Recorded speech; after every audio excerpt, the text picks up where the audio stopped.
retrouver pour cette nouvelle audition de la mission d'information sur les droits de diffusion audiovisuelle du sport. Nous recevons aujourd'hui l'Union nationale des footballeurs professionnels avec ses présidents, M. Philippe Piat et M. Sylvain Castendutch. Messieurs, je vous remercie d'avoir accepté l'invitation à cette audition qui est, je le rappelle, retransmise en direct et en différé sur le site de l'Assemblée nationale.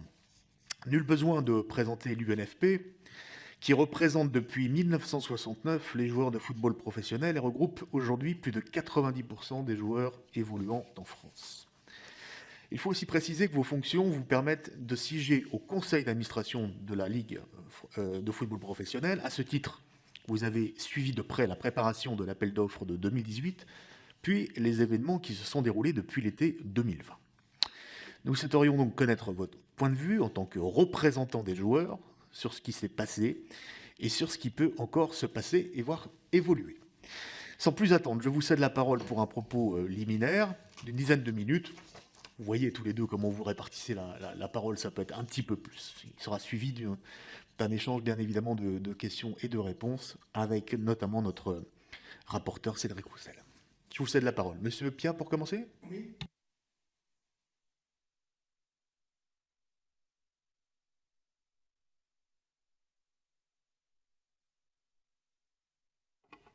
Dès qu'il y a le rouge, c'est bon. Voilà. Donc, je disais qu'il y a une petite différence entre l'appel d'offres de 2018 et le dernier qui vient de se passer, parce que dans le dernier appel d'offres, on avait été admis, les représentants de l'UNFP par moi-même, dans le comité de pilotage, dont le but était de négocier les droits télé après le problème survenu avec Mediapro. Et en 2018, nous étions, Sylvain et moi, au conseil d'administration, mais disons qu'on n'a pas été impliqués dans les discussions de l'appel d'offres. On a été bien sûr informés par Mathieu Ficot, qui est le représentant à la Ligue de ce problème. Il nous a informés pendant le conseil d'administration, et ensuite de ça, l'appel d'offres a été réalisé et on a été amené ultérieurement donc à approuver, je crois que c'est peut-être ça qui peut être intéressant, à approuver l'appel d'offres qui avait été rendu par les concurrents.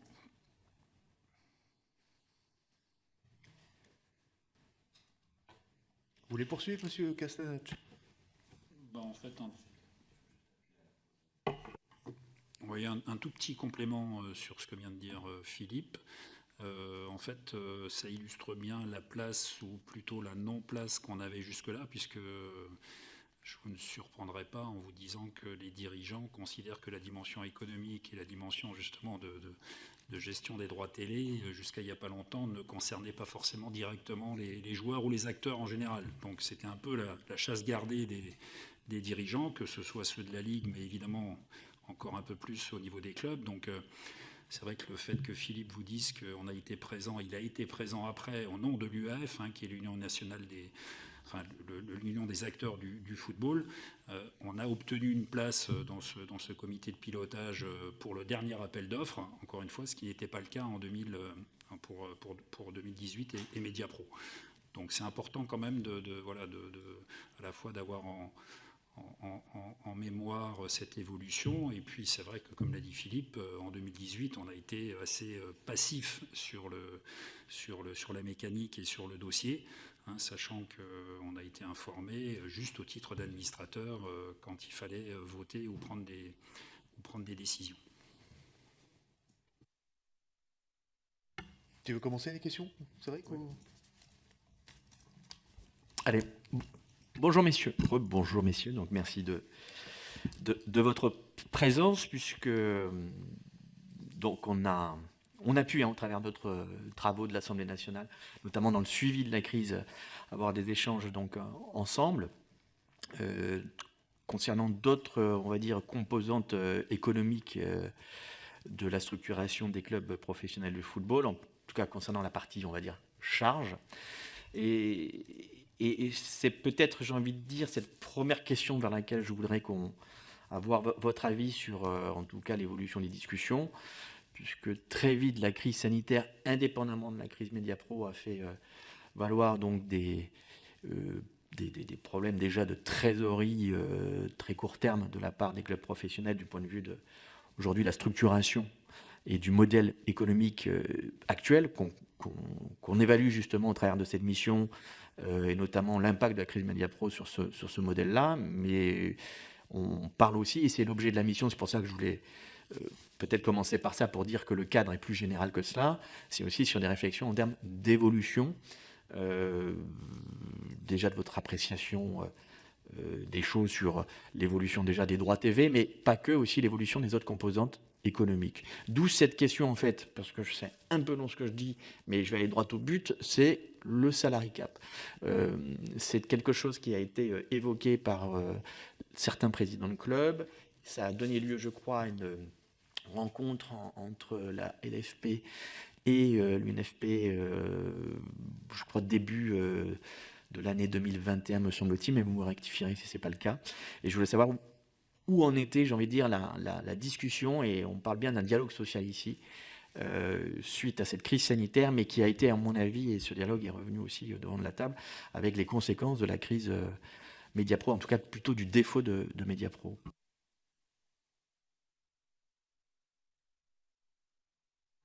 Oui, donc le problème du salary cap que vous évoquez, il n'est pas nouveau. Il n'est pas nouveau et il a fait l'objet au niveau de l'UNFP ou au niveau du syndicat international des joueurs, de réflexions, de travaux qui nous amènent à faire une différence entre le salary cap proprement dit, c'est-à-dire le salaire direct, et de la masse salariale des clubs. Donc, sur le problème de la masse salariale des clubs et de l'encadrement et d'avoir que ça soit capé, on n'a pas particulièrement d'objection parce que c'est la réalité qu'il faut essayer de mettre en place parce qu'effectivement, il y a des dérives qu'on peut constater. Cela dit, il faudra essayer d'analyser pourquoi ces dérives existent et se perpétuent. Mais sinon, au niveau de la question que vous posez, le salary cap ne nous semble pas poser de problème puisque c'est la gestion normale que devrait faire toute entreprise et les clubs de foot sont des entreprises. Donc, il n'y a pas de problème particulier. Après, il faudra savoir à quel niveau on met le salary cap et puis aussi, après, à réglementer à l'intérieur de salary cap comment sont payés les joueurs, avec quel minimum, donc dans la convention collective pour qu'il y ait des réglementations sur les salaires qui soient homogènes et qui permettent justement à une équipe de pouvoir exister, de faire valoir ses ambitions sportives avec des limitations de masse salariale, tout en sachant que le problème souvent il est international, c'est-à-dire que quand un club veut recruter des joueurs, il est soumis à la pression et à la concurrence. Et donc, parfois, les clubs ont tendance à dépenser plus qu'ils n'ont. Et peut-être aussi que le problème de Mediapro a eu cette résonance économique impactante et de manière très négative. C'est peut-être parce que certains avaient déjà engagé des dépenses pour de l'argent qu'ils n'allaient pas avoir. Voilà ce qu'on peut dire sur ce point-là. Philippe, ton bouton. Oui, quelques petits compléments. Donc, on aime bien aussi dire que la seule variable d'ajustement ne doit pas être le salaire des joueurs. C'est vrai qu'il y a eu une crise historique, à la fois donc Mediapro, mais aussi Covid. Rappelez aussi que pendant cette période de Covid, vous l'avez souligné, il y a eu des réunions entre partenaires sociaux qui ont plutôt bien fonctionné. Le dialogue social a bien fonctionné, mais il a d'autant bien fonctionné qu'il s'agissait justement uniquement de moduler le salaire des joueurs. Donc là, on attaque à partir de la semaine prochaine des réunions sur des réformes beaucoup plus globales qui sont nécessaires, parce qu'encore une fois, il ne s'agit pas uniquement juste même si c'est important, d'agir sur la masse salariale joueur. Donc c'est un problème beaucoup plus global, mais pour rappel quand même, au moment de l'apparition du Covid, il y a eu des demandes de la part des clubs de discuter avec les représentants des joueurs pour voir s'il était possible de justement travailler sur des reports ou sur des baisses de salaire. Donc en avril 2020, On a trouvé un accord pour justement mettre en place des reports de salaires de joueurs pour justement permettre au club de sortir de l'asphyxie de trésorerie. Donc ça a été une première réponse. Et ensuite, en janvier 2021, on a été à nouveau un peu convoqué à la Ligue avec une délégation de clubs, où là, il s'agissait par contre d'agir sur des baisses de salaire. Et ils nous ont entrepris pour qu'on participe et qu'on sensibilise les joueurs à la fois sur le contexte économique, perte plus d'1 milliard aujourd'hui, et ça se confirme. À l'époque, c'était déjà présenté. Et donc, on a contribué, on a participé à cette sensibilisation des joueurs, et ça a amené quand même, dans beaucoup de clubs, à des efforts de la part des joueurs. Donc ça montre que justement, dans cette période de crise, à la fois l'UNFP, mais évidemment les joueurs, puisqu'on n'est que leurs représentants, ont contribué à ce que dans leur mesure, ils puissent aider les clubs à justement traverser cette crise. Donc je pense que c'est important de le souligner. Quand vous évoquez la base salariale des clubs, vous êtes plutôt favorable à un salary cap individuel ou collectif, c'est-à-dire avec 70% aujourd'hui des ressources financières d'un club, par exemple, avec un plafond. Et est-ce que vous considérez que la masse salariale, puisque vous venez d'évoquer le sujet, ne concerne pas que les joueurs, le salaire des joueurs, est-ce qu'il faut aussi jouer sur on va dire le nombre aussi de joueurs professionnels sous contrat? Je prends un exemple. La SSE, aujourd'hui, c'est 40 joueurs professionnels sous contrat professionnel. Bon, est-ce que c'est trop ou pas? Et est-ce qu'il faut aussi jouer sur la masse salariale plus globale du club? C'est-à-dire, est-ce qu'aujourd'hui, globalement, nos clubs sont un petit peu surstaffés au niveau de leurs salariés ou pas? Est-ce que vous avez là-dessus une position? Oui, d'abord pour vous répondre, j'avais répondu un peu tout à l'heure, mais on n'est pas trop favorable à un salary cap individuel, mais à un salary cap de la masse salariale. La responsabilité étant dévolue au club, s'ils veulent payer un joueur de manière trop importante, eh bien avec le reste, il faut qu'ils fassent une équipe. Donc ça reste de leur responsabilité, de notre point de vue, de pouvoir établir des salaires qui soient individualisés, mais qui rentrent dans l'enveloppe autorisée. Donc ça, normalement, c'est ce qu'on pense qui devrait être fait. Et puis, pour le reste, votre question, c'était sur la limitation de contrats pro. Mais alors, on y est, puisque dans les propositions de réforme qui sont sur la table et qui vont commencer à être négociées très prochainement, c'est un des points numéro 1, c'est comme on dit en anglais, squad size limit, c'est de limiter les effectifs. Et on est tout à fait favorable à une limitation parce qu'on s'aperçoit qu'effectivement, d'ailleurs, la direction technique nationale du foot a pu démontrer que 92% des minutes de jouer dans le championnat étaient réalisées par 16 joueurs. Donc ça veut dire que quand vous faites allusion à 40 joueurs, ça veut dire qu'il y en a 24 qui font les 8% qui restent. Donc quand on a dit ça, on comprend qu'effectivement il y a des effectifs qui sont anormalement élevés. Et pourquoi il s'avère ça? C'est parce qu'il y a un business qui est créé, ce qu'on appelle le trading dans le foot. C'est un business qui est créé de former des joueurs pour les vendre, alors pour les utiliser peut-être, parce que souvent il y a plein de joueurs qui sont en formation mais qui ne jouent pas, et pour pouvoir constituer des actifs financiers. Et nous, on doit vous le dire, on est très opposés à cette manière de gestion. Alors, on peut imaginer que le système puisse permettre à un club qui, par les circonstances particulières, soit dans la difficulté et qui soit obligé de se séparer d'un joueur et donc de le céder, entre guillemets.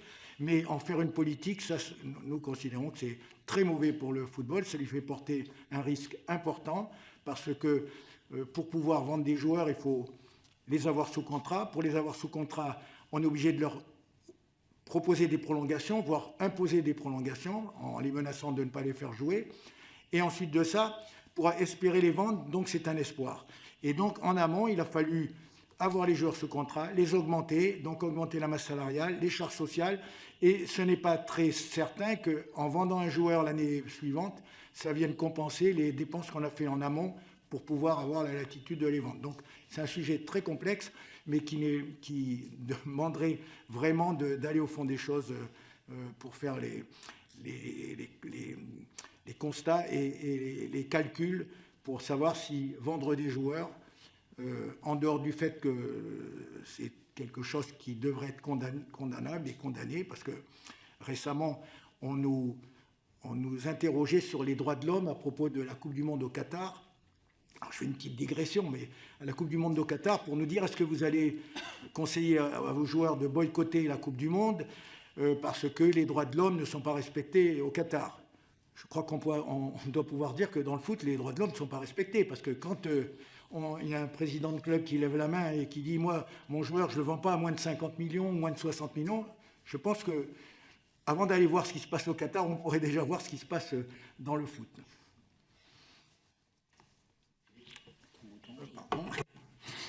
Oui, complément, pareil. Je pense qu'on peut globaliser d'ailleurs la démarche. Philippe évoquait la DTN, on les a rencontrés hier. Et c'est vrai qu'ils nous confirment, donc il y a aussi trop de jeunes en formation. C'est-à-dire que ce qu'on constate au niveau pro, on peut le constater au niveau des centres de formation. Il y a un besoin de régulation globale. D'ailleurs, on travaille sur un parcours 13-35 ans, parce que dans chaque tranche d'âge, dans chaque moment du parcours du joueur, avant qu'il n'arrive professionnel, il y a des choses à réguler. À partir de 13 ans, c'est les accords de non-sollicitation, les fameuses ANS, bataille entre clubs pour aller chercher des gamins, payer les parents d'ailleurs pour que justement ils signent ces ANS. Donc voilà, il y a besoin à chaque tranche du parcours de régulation. Et donc, concernant le nombre de joueurs, évidemment, dès la formation, il y a trop de joueurs qui sont formés parce qu'on parle du parcours sportif, mais je ne sais pas si on aura le temps, mais il faudra évoquer le double projet aussi, c'est-à-dire tout le parcours de l'homme, enfin, ou en tout cas le parcours éducatif, formation, etc. Là aussi, il y a des manques énormes dans tous les moments de cette carrière, donc c'est vraiment une globalité, et on espère que les réformes et puis les discussions qui vont venir pourront nous amener des réponses sur ces questions.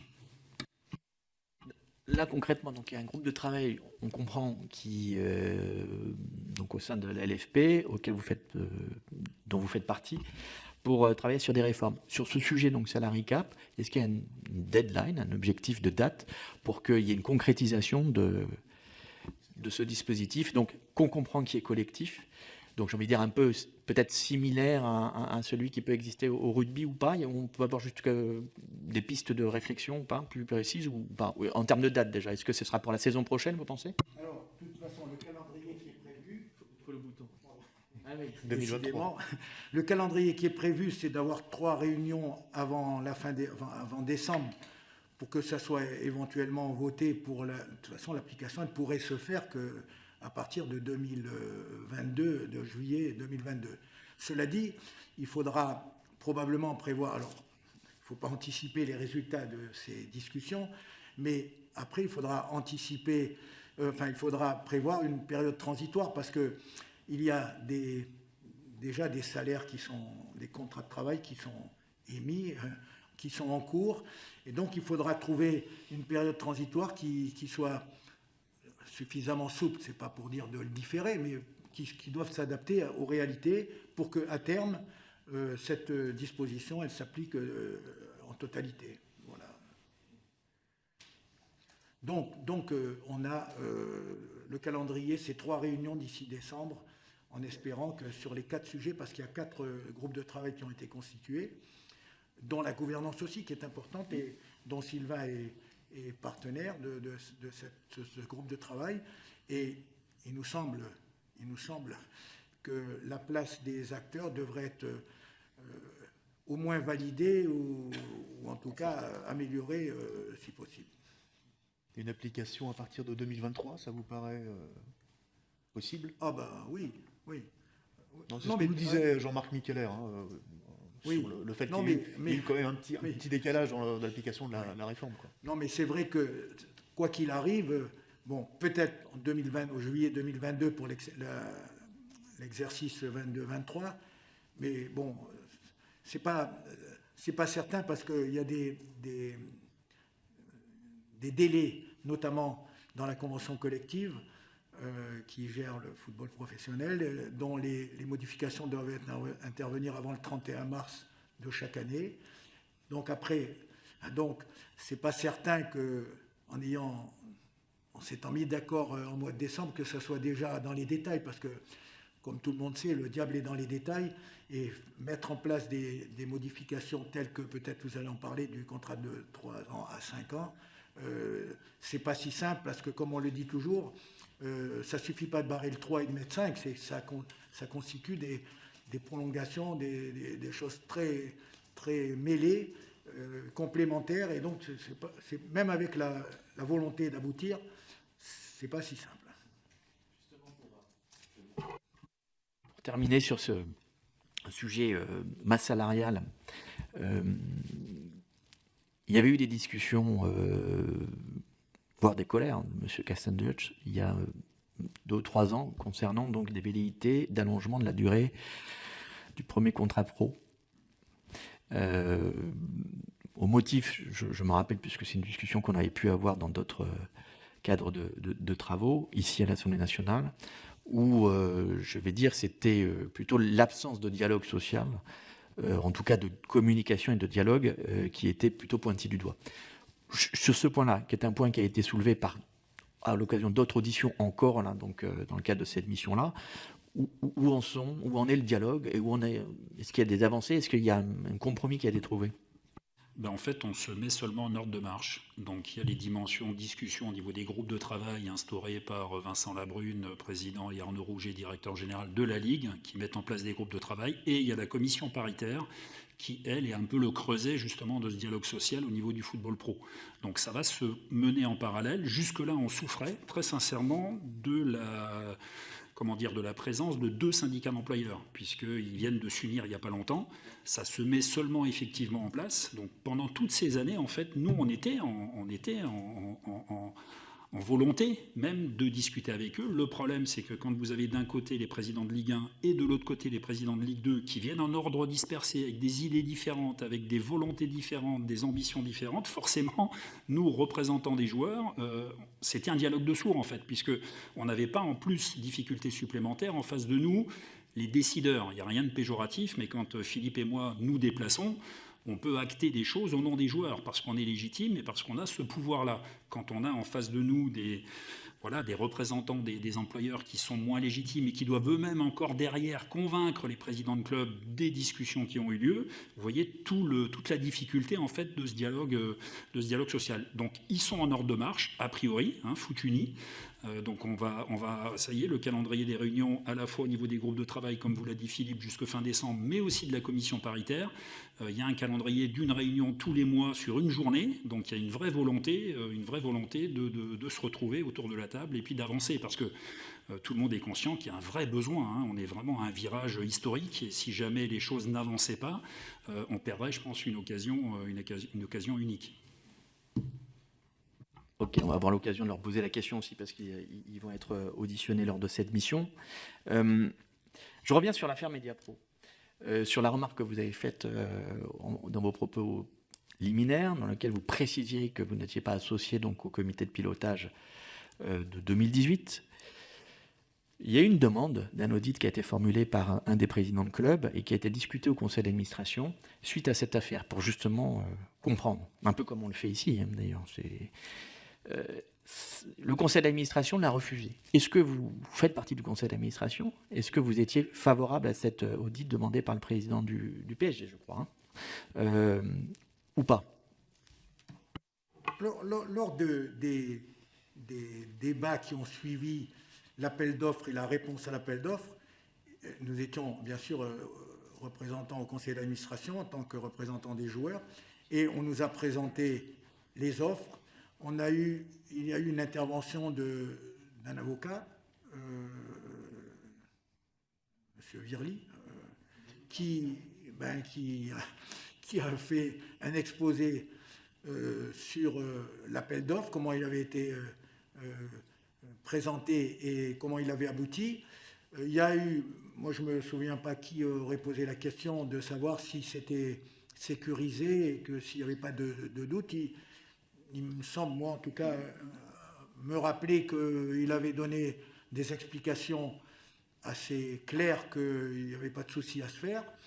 Et nous, on n'est pas capable, c'est pas pour se défausser, mais on n'est pas capable de savoir si c'était bétonné ou pas bétonné, qu'il n'y avait pas de risque. Donc tout le monde était content, je suppose, que la somme soit améliorée. Et donc, à partir du moment où les responsables juridiques avaient l'air de dire que c'était une bonne chose, on était d'accord forcément. On n'avait pas de raison de ne pas être d'accord, puisque en plus, quand on n'est pas au milieu des tractations, on ne sait pas comment ça se passe. Par contre, s'agissant du deuxième appel d'offres dont on pourrait parler, le dernier, bon, moi j'étais dans la commission de pilotage, donc s'il y a des questions sur comment ça s'est passé, ou, voilà, je peux y répondre mieux que sur la première. Vous étiez favorable à l'audit pour le deuxième appel d'offres? Un audit. Ah. Déjà constater, réfléchir à ce qui s'est passé avec le défaut Mediapro, c'est ça? Oh pourquoi pas, hein, de toute façon. Vous avez voté? Oui, on a donné un accord. Donc, pourquoi pas, hein. Bon, c'est pas facile de refaire l'histoire, mais pourquoi pas.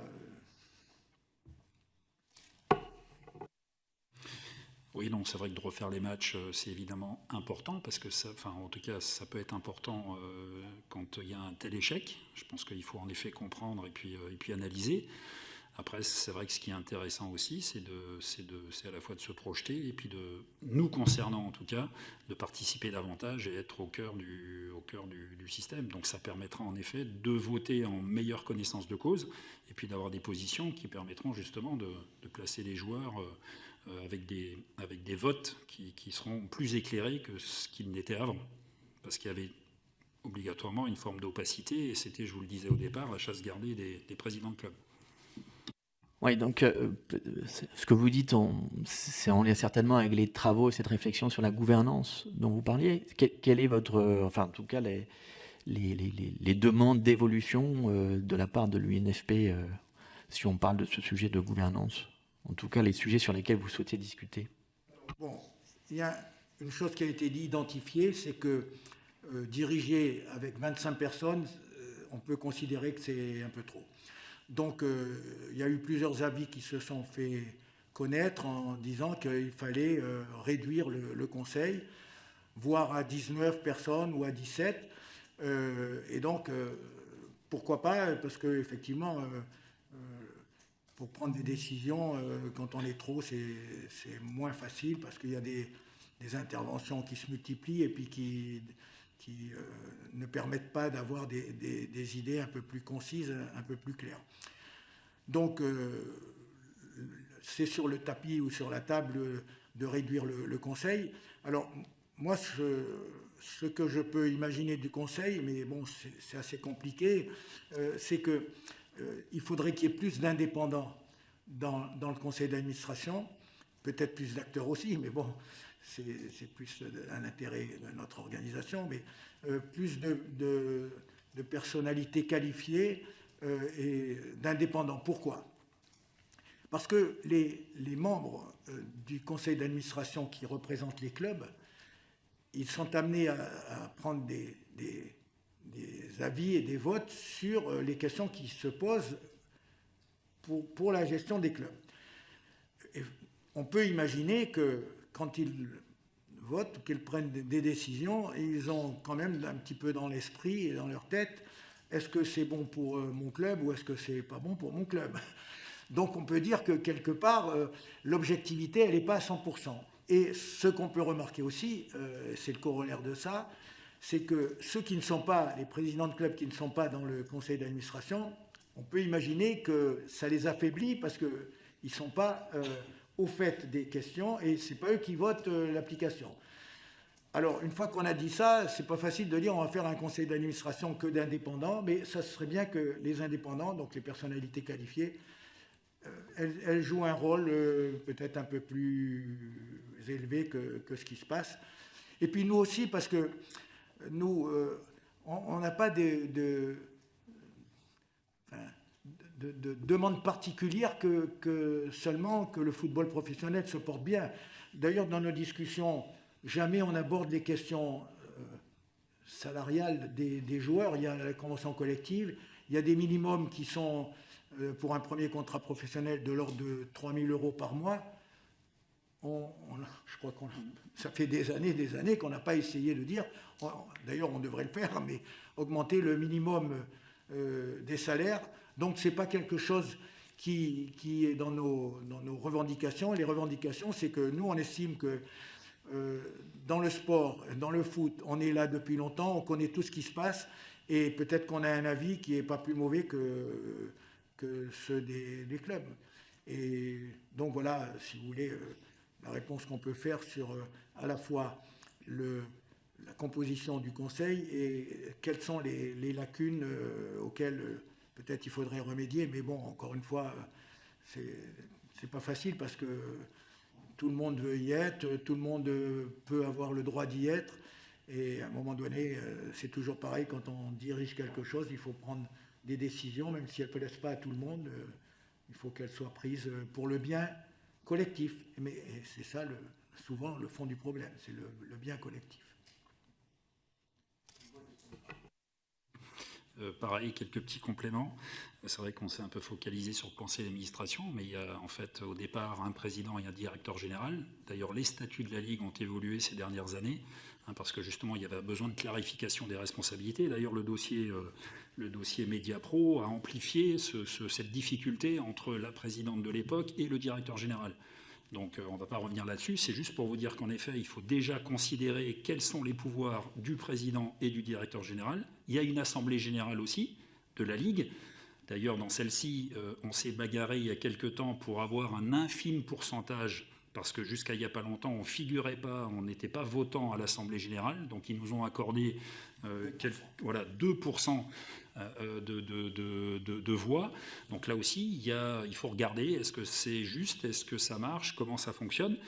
Et puis ensuite, il y a les commissions indépendantes. Et là, donc, Philippe parlait des membres indépendants. Je pense qu'il est très important, dans l'évolution future de la Ligue, de garder cette dimension d'indépendance. Parce que si cette Ligue devient encore plus la maison des clubs, évidemment, Philippe le parlait, les intérêts individuels, notamment des puissants, vont prendre le dessus sur l'intérêt général. Non seulement des clubs, évidemment, mais aussi de l'ensemble des acteurs. Donc je crois qu'il est important, en effet, au niveau du conseil d'administration, de garder cette représentation indépendante, que le président soit un des membres indépendants, parce qu'en plus, on n'en a pas parlé, mais va s'amener la difficulté d'incorporer cette société commerciale qui est dans les tuyaux. Comment elle va se dessiner? Est-ce que ce sera une filiale? Est-ce que ce sera quelque chose de plus ou moins indépendant? Donc là, bon, je ne sais pas si on en parlera. Nous, on a peu d'éléments, mais les quelques éléments qu'on a, bon, en fonction d'où ils viennent, ils sont plus ou moins rassurants. Mais en tout cas, il va falloir surveiller ça de près. Donc, sur cette dimension de gouvernance, voilà, il y a différents niveaux qui font que il va falloir clarifier et bien, clarifier les responsabilités de chacun. Je rebondis sur votre dernier propos, la société commerciale, puisque c'est un sujet législatif d'actualité, puisque c'est un texte, en tout cas dans le texte de la proposition de loi parlementaire, justement, donc issue de l'Assemblée nationale, il y a une discussion donc autour d'une proposition de loi visant à démocratiser la pratique du sport, mais aussi à conforter son financement.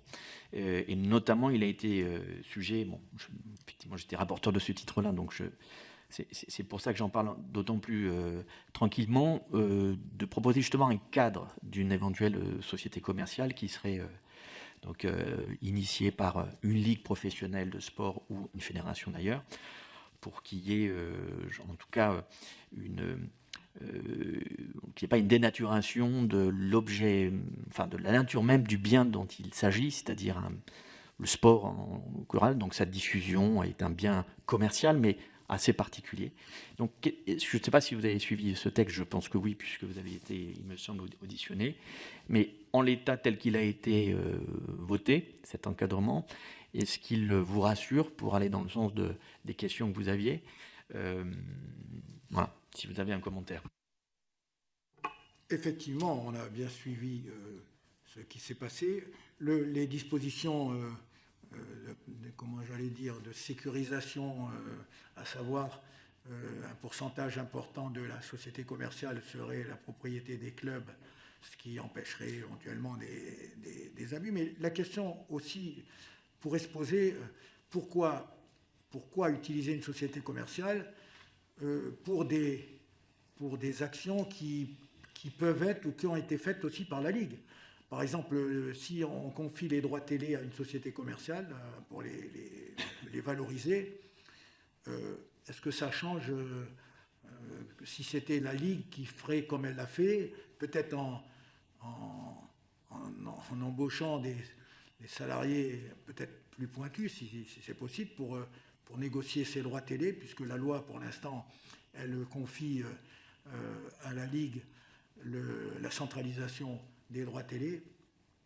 Voilà. Après, alors on peut se poser la question de savoir est-ce qu'il va y avoir des produits nouveaux, différents, qui peuvent faire en sorte que cette société commerciale elle soit vraiment nécessaire, incontournable. Pourquoi pas, d'autant plus qu'il y a des techniques nouvelles maintenant qui permettent peut-être d'imaginer des revenus économiques beaucoup plus importants que ceux qui existent. Pourquoi pas, mais bon, ça pourrait être par le biais d'une société commerciale ou d'une filiale ou par le biais d'une commission de la Ligue, pourquoi pas. Oui. Oui. Non, mais c'est pour ça que l'encadrement que vous avez proposé, à savoir 80%, là, et les 20% restants,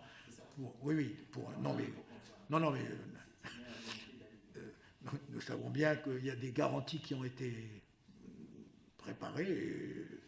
Mais bon, la question, c'est de savoir est-ce que ça sera plus rémunérateur qu'avant, on n'en sait rien. Oui, enfin, ce qui nous rassure surtout, c'est qu'à la fois le monde politique, c'est-à-dire vous, les fédérations et les ligues, ont envie justement de préserver le caractère, on ne va pas dire public, mais en tout cas de ne pas privatiser ces dimensions-là. Je pense qu'il est important, en effet, que ça reste dans le circuit institutionnel et qu'on ne parte pas sur une société, justement, dont la propriété serait celle des clubs, hein, avec un vrai risque, alors, justement, que cet argent aille uniquement à quelques intérêts particuliers. Donc ça, c'est notre principale garantie.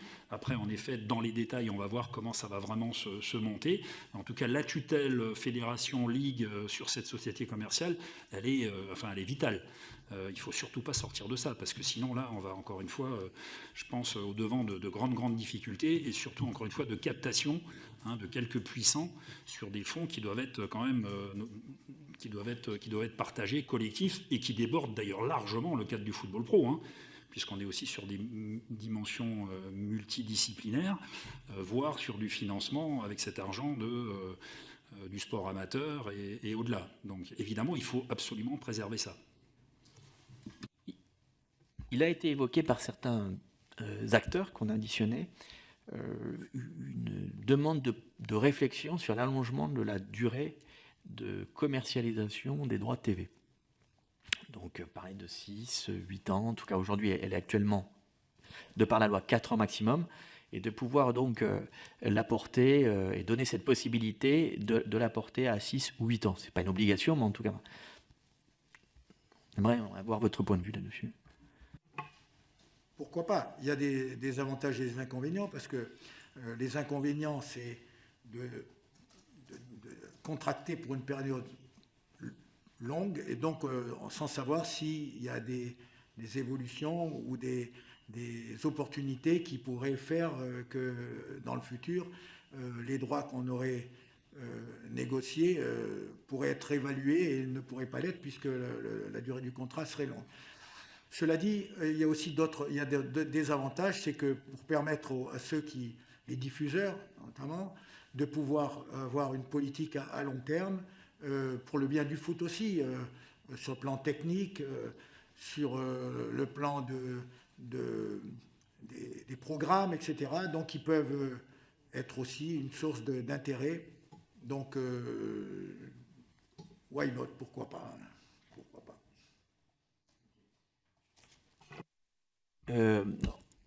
En fait, tout ça, cette notion-là aussi nous a été présentée par certains. En tout cas, l'argument était un argument aussi financier, c'est-à-dire d'avoir une meilleure valorisation, puisque nécessairement la durée s'allonge. Donc, l'actualisation de cette somme sur une plus longue durée est plus importante. Mais de ce point de vue-là, la question est derrière la valeur, en fait. On comprend bien que c'est aussi un argument pour conforter la valeur aujourd'hui du championnat. Mais moi, la question qui enfin qui me vient, et je pense que c'est la même chose pour le président, c'est quoi la valeur aujourd'hui du championnat? Est-ce qu'aujourd'hui, la valeur du championnat, est-ce que la valeur de notre championnat, c'est celle d'aujourd'hui ou c'est celle de 2018? Est-ce que c'est celle... Est-ce qu'aujourd'hui, la valeur du championnat avec l'arrivée de Messi ne serait peut-être pas là plus que celle qui a été négociée avant l'arrivée de Messi? Enfin, je veux dire, comment vous avez la perception, parce qu'elle est liée, enfin, il y a l'aspect sportif, donc les joueurs participent à cette valeur-là. Quel est votre sentiment un peu sur ces évolutions depuis 2018 et... Je vais tenter un début de réponse avant de repasser la parole à Philippe. C'est comme pour la valeur des joueurs, en fait. On est quand même dans un monde de dingue, c'est-à-dire que c'est du virtuel. Alors il y a le marché, et j'ai envie de vous dire que pour les droits télé, c'est les acheteurs qui vont déterminer, en effet, avec leurs critères, avec leurs moyens, avec leurs ambitions, la valeur du championnat, puisque ces droits télé constituent, en tout cas aujourd'hui, l'apport, enfin la recette de loin principale, justement, du football pro. Donc c'est compliqué aujourd'hui de faire des prévisions et en tout cas même à aujourd'hui de donner une valeur, puisque on le voit bien, en fonction des opérateurs, en fonction des acheteurs, il y a des variations importantes.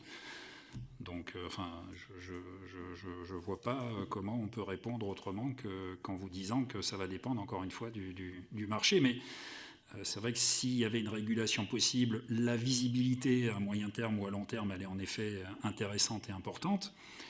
Mais ça va tellement vite dans le monde des médias aujourd'hui. Il y a des nouveaux médias, des nouveaux modes de consommation qui apparaissent. C'est vrai que si on partait sur des contrats de trop longue durée, on se tirait aussi une balle dans le pied avec, justement, en se privant de l'apparition à la fois en répondant pas aux nouveaux modes de consommation, notamment des jeunes d'aujourd'hui, quoi. Donc c'est toute la difficulté. Quand on interroge un peu là, tous les acteurs ou les observateurs, comme vous, du football professionnel français, sur pourquoi cette sous-valorisation quelque part des droits télé dans le football français par rapport aux autres championnats européens, il n'y a qu'à faire la comparaison. Souvent, deux explications nous sont données. Une qui fait appel à l'historique, c'est-à-dire une position dominante d'un opérateur très longtemps, qui est Canal+. L'autre, et qui empêcherait quelque part, on va dire, justement que les nouveaux entrants arrivent, même si ça a un peu bougé ces dernières années. Et l'autre explication, c'est effectivement la qualité du spectacle sportif, du championnat français. Même si ça peut aussi bouger d'une saison à l'autre, bien évidemment. Est-ce que vous ne pensez pas, puisque vous évoquiez tout à l'heure finalement la composition du conseil d'administration de la LFP, en disant les présidents de club, c'est normal, ils défendent les intérêts de leur club quelque part. Est-ce que vous ne croyez pas que finalement depuis 5 ou 6 ans, on en est resté quelque part un petit peu au même réflexe chez ces présidents de club, qui est que il y a eu le mirage Mediapro, 60% de droits télé en plus, une très forte télé-dépendance, à part 3-4 clubs dans notre championnat qui sont largement en dessous de 50%, les autres quand même, c'est souvent des clubs à 50 ou 60% de télé-dépendance. Mais on n'a pas l'impression que les présidents de clubs, depuis maintenant quelques années, ont fait les efforts pour essayer de diversifier leurs ressources financières et réfléchir à leur modèle économique, et qui sont restés dans cette forme de télédépendance. Est-ce que finalement, on n'a pas perdu beaucoup de temps sur ce modèle-là, quoi? On a perdu du temps, mais le mal est profond. Parce qu'on n'est pas un pays de football, en fait. On n'est même pas un pays de sport. Je pense que les problèmes viennent de là déjà. C'est-à-dire qu'on est aujourd'hui, je pense encore une fois, à un tournant. Il y a des investisseurs du monde entier qui parient, ou en tout cas qui amènent de l'argent pour le championnat de France et pour les clubs français. Ça, je pense que c'est quand même un très bon signe. Il y a des investissements importants. Il y avait un retard énorme. Je peux vous parler du Football Club de Metz. On a aujourd'hui un actionnaire, Bernard Serin, qui investit dans les structures. On avait un stade qui datait des années 70-80, qui aujourd'hui va devenir un très beau stade. Ça va contribuer à l'attractivité.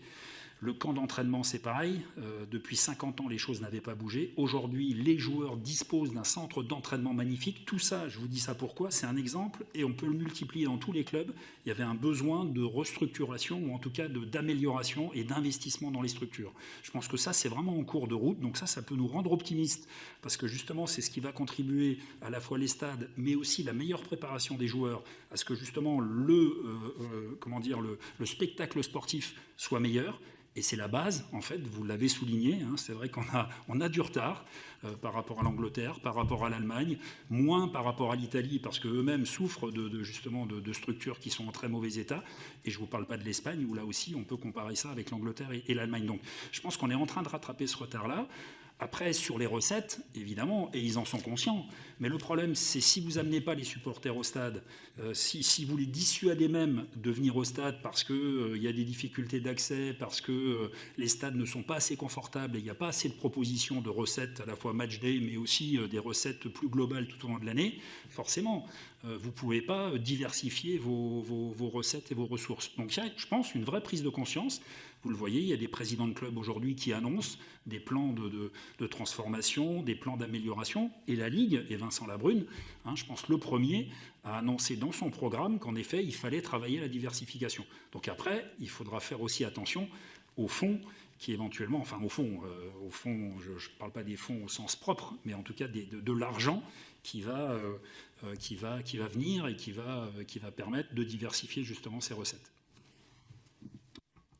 Juste pour revenir sur les conséquences de l'affaire Mediapro, vous avez une convention, il me semble, signée qui est une forme de solidarité. Enfin, pas de, vous pouvez me parler de la convention, puisque vous êtes intéressé à la commercialisation des droits TV. Il y a une conséquence financière, ce fiasco ? Forcément, puisque nous avons un pourcentage sur les droits télé qui est de 1,09%.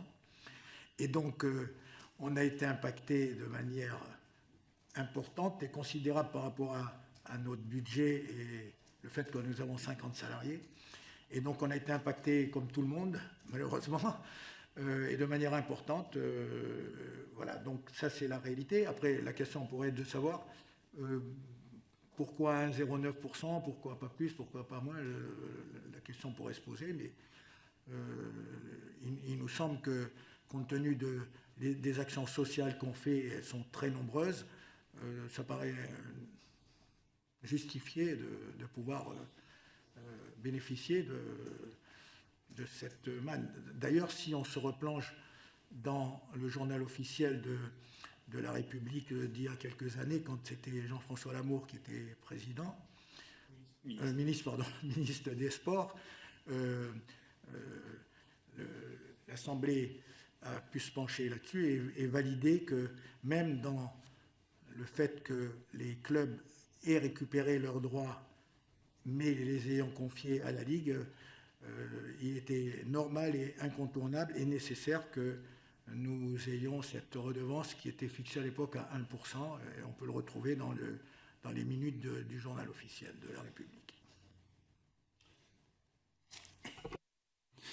Philippe est modeste, mais en fait, ça a été un pionnier, parce qu'à l'apparition de Canal+ en 84, en fait, le flair de Philippe a fonctionné à plein, puisqu'il a d'emblée été voir Jean Sadoul, le président de la Ligue de l'époque, pour justement démarrer cette idée de convention. Donc vous voyez que ça date pas d'hier.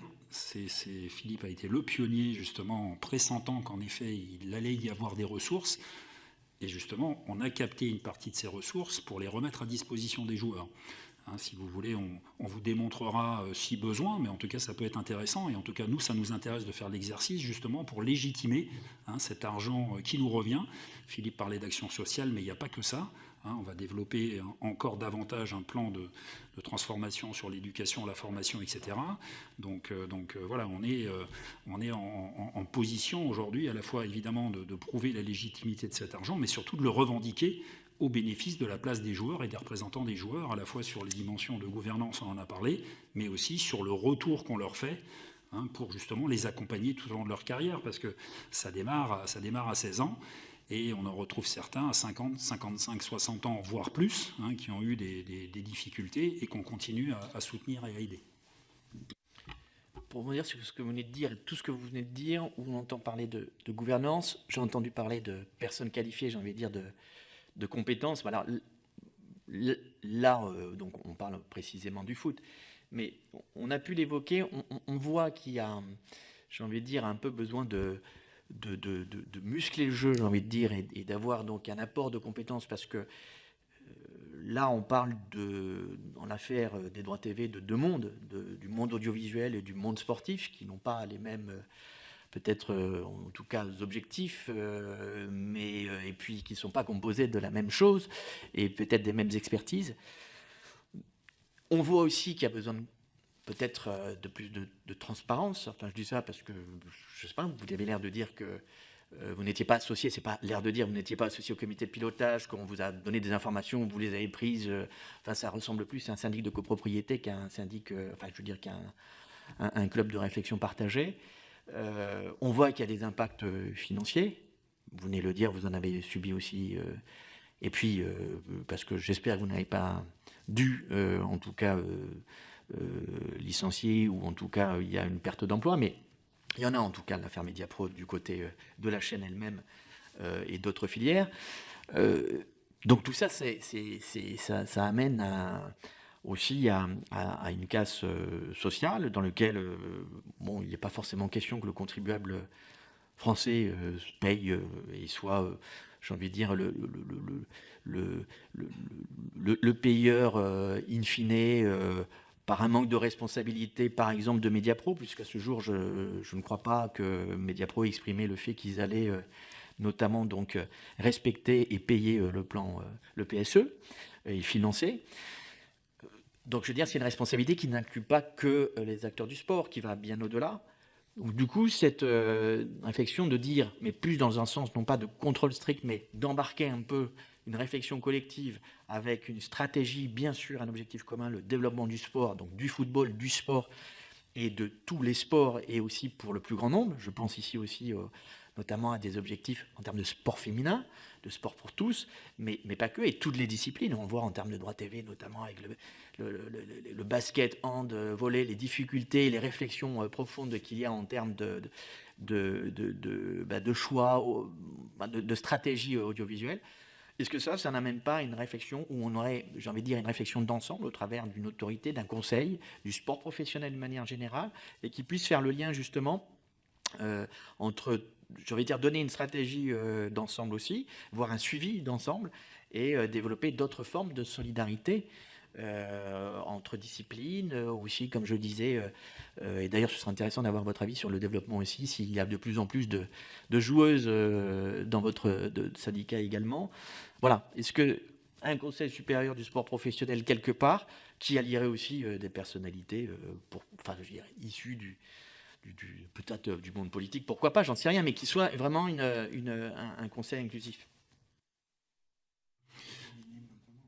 Comment ? Sur les féminines notamment. Oui. Non, mais je reviendrai, je dirais quelques mots sur les féminines, mais au-delà de ça, c'est vrai que toute proposition qui irait dans le cadre de réfléchir, d'organiser, de contribuer à la fois à la transparence et puis à l'amélioration du système, oui, attention par contre aux usines à gaz, parce que c'est vrai que là on est sur quelque chose de très très pointu sur le sport de haut niveau, donc ça a des spécificités.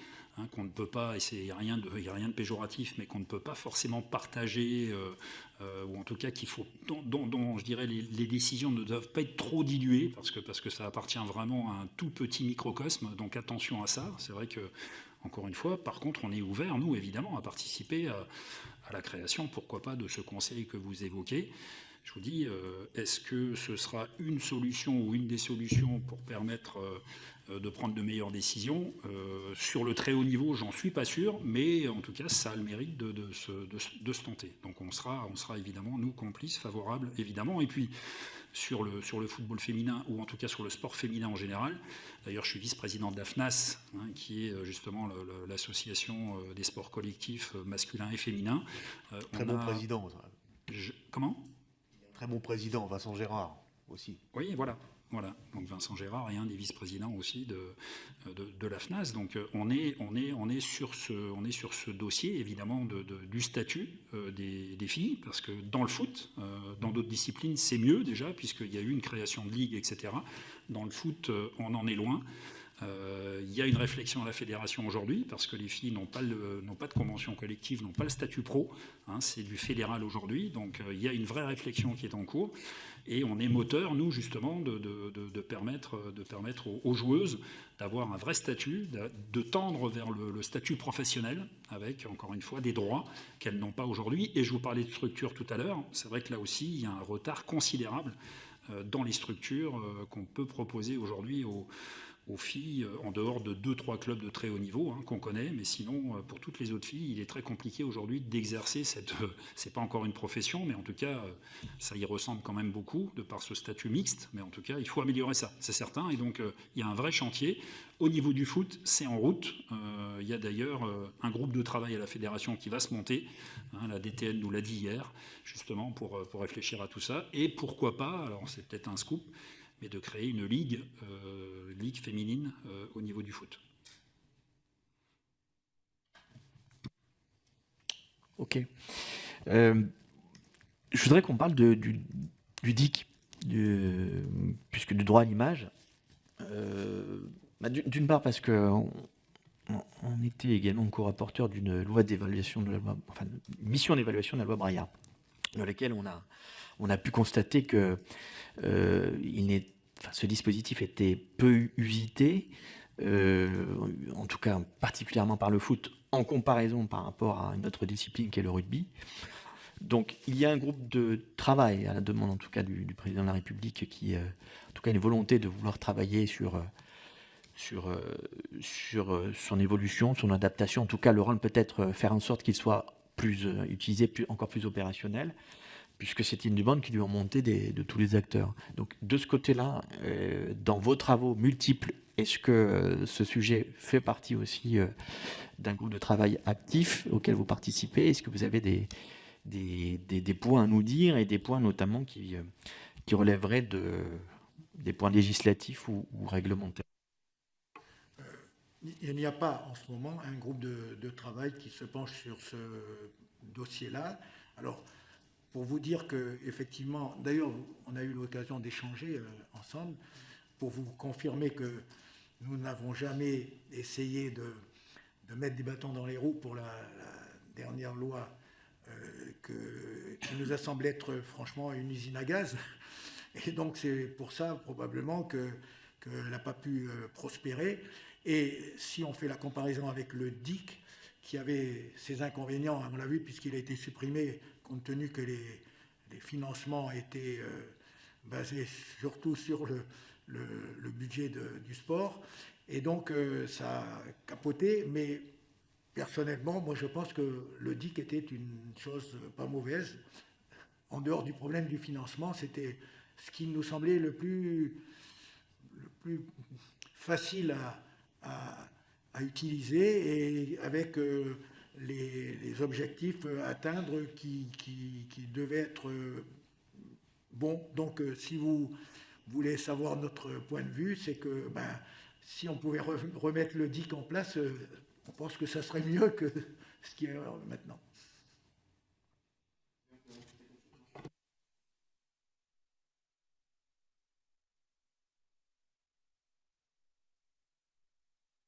J'ai juste une petite demande à faire. On parlait tout à l'heure de double projet.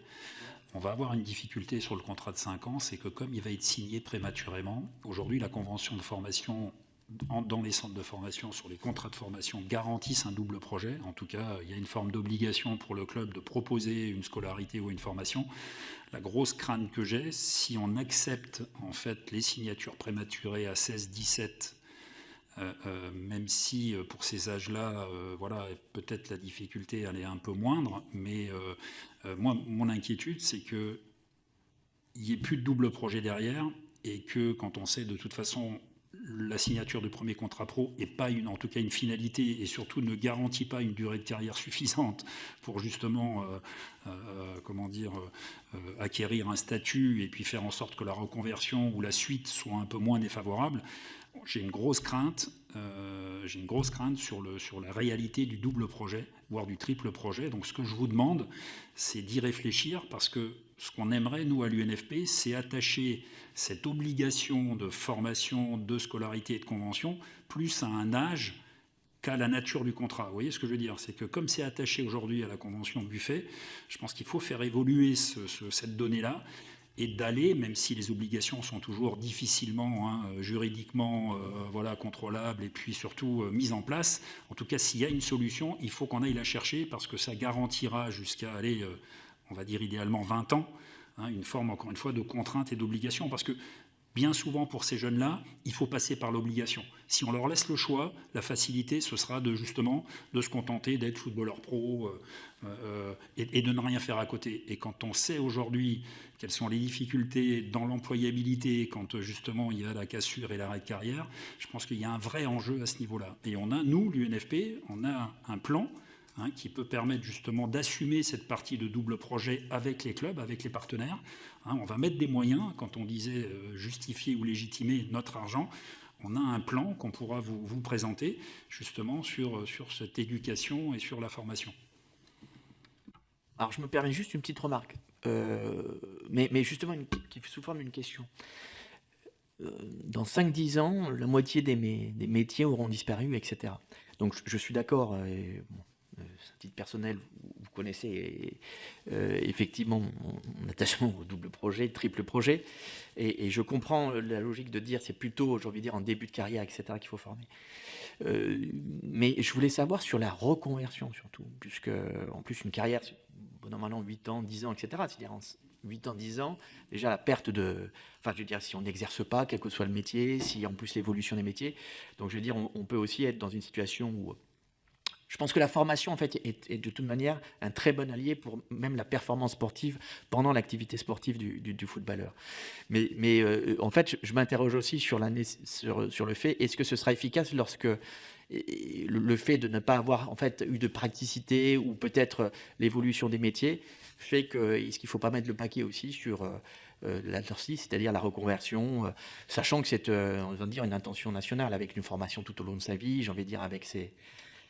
Je sais, c'est pour ça que je me permets ça. Et petite question complémentaire, puisqu'on vient d'aborder la question des centres de formation des clubs professionnels, est-ce que vous estimez que là, ces dernières années, on est en progrès sur le plan éducatif, sur le plan social? On évoquait hier soir, dans une cérémonie qui a eu lieu à l'Assemblée nationale, sous le haut patronage de Richard Ferrand, avec un projet qui a été primé de la Ligue professionnelle de football de lutte contre les discriminations, la sensibilisation aussi à un certain nombre de questions sociétales.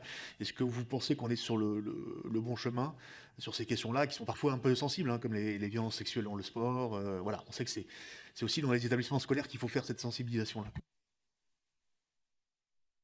Je ne crois pas qu'on puisse dire que ça se passe bien. Je ne crois pas qu'on puisse le dire. Alors, en ce qui concerne la reconversion, pour nous, c'est quelque chose de très important. Pourquoi? Parce que dans n'importe quel métier où il y a une formation et puis une activité, quelqu'un qui l'exerce, au bout de 10 ans, il a acquis une compétence qui lui permet de postuler à trouver un autre employeur ou un autre job parce qu'il a acquis des compétences. Alors que dans le foot, les joueurs de foot, ils savent jouer au foot, ils se perfectionnent au foot, mais à 30 ans, d'avoir joué au foot, ça ne leur sert à rien pour être mécanicien, boulanger ou autre chose. Donc ça veut dire que le problème de reconversion, il est très complexe et très important pour cette corporation de joueurs de foot. La seule solution pour l'instant qu'on a déterminée, c'est celle de permettre pendant les années de jeu où les joueurs gagnent des salaires qui sont un peu plus importants que communément, c'est qu'ils puissent bénéficier d'un régime d'épargne spécifique qui leur permette, quand ils ont fini leur carrière d'une dizaine d'années, d'avoir des subsides pour pouvoir s'engager dans une autre profession, faire une affaire commerciale ou bien un auto-entrepreneur, etc., avec des moyens qui leur permettent de démarrer et de pouvoir s'orienter vers une nouvelle carrière. Donc, en dehors de ça, moi je dois dire qu'il n'y a pas beaucoup d'autres solutions que celle-là, parce que plus ça va, plus la carrière de football professionnel, elle est exigeante. pour les spectateurs, il faut que les joueurs ils soient toujours performants. On ne se rend pas compte que des matchs tous les 3 jours, on est des êtres humains. Et donc peut-être qu'on ne peut pas faire tout ce qu'on voudrait. Et donc, en plus maintenant, les entraînements sont des entraînements qui sont poussés, de plus en plus poussés, bijournaliers, ce qui fait qu'on pourrait se dire... on peut profiter de la carrière de joueur pour, pendant ce moment-là, de se former à d'autres choses. Mais vraiment, c'est une discipline qui est très exigeante et ce n'est pas évident. Donc, la solution à laquelle je fais allusion, c'est une solution qui pourrait être mise en œuvre. Mais il y a eu des velléités de le faire, mais ça a toujours échoué parce que les problèmes fiscaux qui sont liés à ces genres d'épargne n'ont jamais été suffisamment satisfaisants pour que ce soit un intérêt incontournable. Et peut-être que ça pourrait être un des éléments, on n'a pas la prétention de les connaître toutes, mais ça serait un élément. Vous parlez de forme de compte épargne-temps, d'un plan d'épargne entreprise, retraite, de ce genre de choses, d'épargne salariale en fait. Ouais, ok. Si vous voulez, nous on a mis en place depuis 1964 ce qu'on appelle le régime de retraite des joueurs. Et ce qu'il y a d'intéressant, c'est que les clubs cotisent à 2% du salaire des joueurs et les joueurs à 4%. Et cet argent-là, ensuite, il est comptabilisé, il est investi. Et les joueurs de foot, quand ils ont fini la carrière, en fonction de leur durée, ils perçoivent un pécule qui est fonction donc du nombre d'années qu'ils ont joué. Et surtout, l'avantage, c'est l'effort collectif, dans le sens où les joueurs qui gagnent beaucoup cotisent plus que ceux qui gagnent moins, par définition. Mais à la fin de la carrière, les annuités sont les mêmes pour chacun des joueurs. Ce qui veut dire que c'est un intérêt, cette solidarité entre les joueurs et qui permettent, c'est une aussi des choses qui sont en place qui permettent à un joueur à la fin de sa carrière d'avoir quelques subsides pour se reconvertir. Alors on en saura plus, parce que le président de la République a fait une annonce, je ne sais pas si vous a interpellé, sur un capital sportif entrepreneur. Donc je pense qu'il livrera davantage d'informations. Ça, c'était à l'occasion de la cérémonie de remise de médailles aux médaillés justement olympiques. Et donc je pense que ça peut-être aller et je crois que ça, en tout cas, ça corrobore vos propos. Donc à suivre. C'est un teasing. Non, mais vous avez entendu, je pense, parler peut-être, en tout cas Thomas Lombard s'est exprimé, le directeur général du Stade français, donc de rugby, sur justement le fait qu'il avait, alors je ne sais pas d'ailleurs si c'est totalement dans les clous, je voudrais voir, mais en tout cas sur une intention forte, à savoir conditionner le contrat avec un de ses joueurs sur non pas, alors il n'y a pas un objectif de résultat, mais un objectif de suivi d'une formation. Qu'est-ce que ça vous inspire ? Oui, je connais bien Thomas Lombard, donc c'est vrai qu'on est en contact. En fait, évidemment, toutes les initiatives, tout ce qui va contribuer à ce qu'on favorise l'éducation et la formation des sportifs, évidemment qu'il faut y aller. Donc je suis un tout petit peu moins fataliste que Philippe, à tel point que je vous dis, on pourra vous montrer le plan, et notamment le programme avec Unlimited Players qu'on a mis en place, où justement on découpe toutes les tranches d'âge, comme sur le projet sportif d'ailleurs, avec la préformation, la formation, le professionnalisme et l'après-carrière. Donc on va avoir des réponses à tous les moments, encore une fois, on pourra accompagner nos joueurs dans tous les moments de leur carrière. Et je crois qu'il y a la place, je crois qu'il y a vraiment la place pour justement améliorer cet accompagnement et ce double projet. Alors je vais juste terminer sur une dernière question, mais qui est en lien justement sur ce que vous avez dit vous-même, notamment lorsqu'on a parlé de réduction des effectifs, de droits de l'homme, Monsieur Pia, à savoir donc le trading des joueurs. Donc un des acteurs, c'est l'agent de joueur. Qu'est-ce que aujourd'hui vous auriez à dire à des législateurs donc français ? Qu'est-ce qu'il y a comme groupe de travail, en tout cas comme réflexion que vous menez très concrètement, peut-être avec la LFP justement, où je sais qu'aussi vous participez à des instances donc européennes, internationales. Qu'est-ce quelle est l'actualité de ce point de vue de la transparence et une plus grande peut-être organisation, régulation, on va dire ça comme ça, de l'activité des agents de joueurs? Alors, je suis personnellement un adepte depuis très longtemps du fait que ce sont les joueurs qui devraient payer leur agent. J'ai eu l'occasion de participer à des discussions avant des modifications législatives sur les agents. Et malheureusement, je n'ai pas été entendu, ou partiellement, parce que le législateur a décidé que en ce qui concerne les commissions d'agents, le mandant devait payer son mandataire. En clair, c'est le joueur qui devrait payer son agent. Et malheureusement, la loi aboutit à la possibilité de faire un accord tripartite. Et finalement, l'accord tripartite est devenu la règle, c'est-à-dire que l'accord tripartite, c'est que, suivant les acteurs, on puisse prévoir que les commissions soient payées par le club recevant le joueur et non pas plus par le joueur. Ce qui fait que cette disposition et la partie dont je parle n'est pas mise en œuvre. Mais la logique voudrait que ce soit les joueurs qui payent leur agent et probablement pas au niveau que les clubs payent les agents.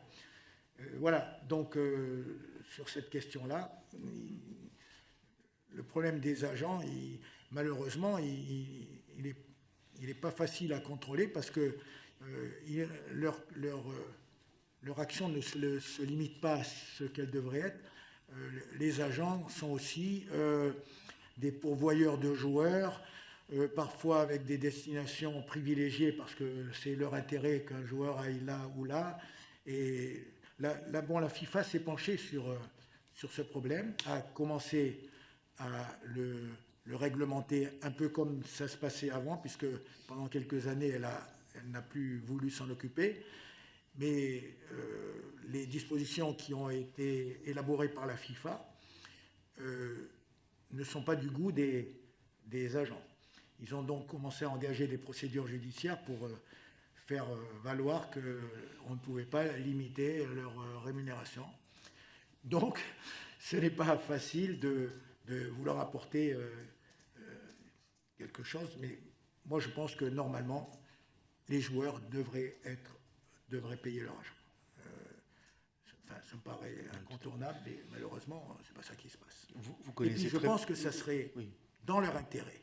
Parce que un agent qui serait rémunéré par rapport aux rémunérations du joueur, son objectif, pour les joueurs en tout cas, devrait être de pouvoir améliorer leur rémunération pour pouvoir avoir une indemnité, un pourcentage plus, enfin en tout cas une indemnité plus élevée. Et comme ça se passe là, des fois ils sont plus intéressés au transfert, au montant de transfert, plutôt qu'à défendre les intérêts des joueurs. Et les joueurs, parfois, ils ont la faiblesse de croire que c'est pour leur intérêt, mais ce n'est pas forcément le cas. Et vous connaissez très bien ce dossier, Philippe Piat. C'est vrai qu'en observant un certain nombre de pratiques dans ce milieu, des agents sportifs, certaines, je dis pratiques, on voit quand même que ça participe à la tendance inflationniste du système du football à l'international. Et donc, à un moment donné, je veux dire, ne pas regarder qu'il faut réguler et encadrer, comme vous le dites, cette profession-là, c'est encourager à ce que les salaires, toujours, enfin en tout cas les circuits financiers autour des salaires et des rémunérations des joueurs continuent à aller de l'avant. Donc voilà, c'est bon. Pour vous, ça passe par le haut, c'est-à-dire, enfin par le haut. La régulation passe par le haut, c'est-à-dire l'échelon européen, international. C'est ça. Et après, par ruissellement. Bien. Si je peux me permettre. Souvent, on nous dit